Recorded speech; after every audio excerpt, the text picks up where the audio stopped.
if there was a crisis and my dad went down the bunker, my parents had a code that they had worked out. It's based upon a book from the 1960s, a Cold War book called Alas, Babylon.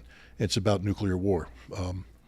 And so if my dad called up and said, Alas, Babylon, it meant he was going away and that my mom should probably get the kids together and maybe look through family photographs, try and calm everybody down because waiting for it to happen. And there were 2 occasions where he said that, and my mom gathered everybody together. And then, the night ends, and now it's time to go out and get on the school bus, but you're still like, Dad's in the bunker. So I'm going to go to school now 40 miles down this way, but Dad's in the bunker.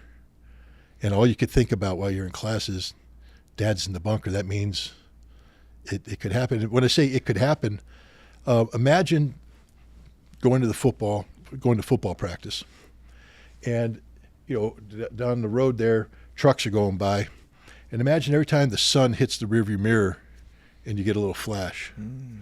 Instead of going, oh, that's just a reflection on the rearview mirror, going, is that it? Is that the nuclear bomb? And that was my life. That was everybody's life. Was that traumatic for you in any way? I wouldn't call it traumatic. I would say, though, that it was, today I try to impart on the next generation the danger of nuclear war. I just think Americans don't understand how dangerous nuclear war is because they haven't lived it. It's been so far removed from reality that now that, today we're in a situation that because of what's going on in Ukraine, we are closer to a nuclear war than we have been at any time in our history.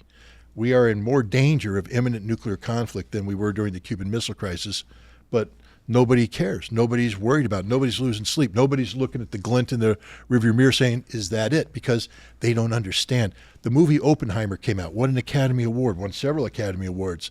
I watched the movie. I walked out of the movie and I said, that bomb didn't scare me. And I think we're at the state today where, because of special effects, because of, you go watch Dune and, people are so like, ooh. And so when you see a nuclear bomb go off, you're like, oh, well, that's just another movie. It's just another movie. It's not a big deal. No, ladies and gentlemen, it's as real as it gets. And when it goes off, see, Dune's fake. That's fake. That's all CGI stuff. When the bomb goes off, it's real and you're going to die. And you better pray you're going to die. Because if you don't die instantly, then you're going to get radiation sickness, or you're going to die of starvation, of disease, because the world is going to end. And that's the reality of nuclear conflict. And I grew up understanding the danger of nuclear war, and it scared the bejesus out of me. This video is sponsored by you. That's because we don't have any sponsors. All we have are supporters like yourself. So please consider making a contribution to our channel. You can give to us via the Buy Me a Coffee link in the description of this video. That way, we can continue to fly guests like Scott Ritter to our studio for an insightful podcast from which we can all benefit, like the one you're watching right now. So please consider making a contribution. Thank you for your support. Trust nothing.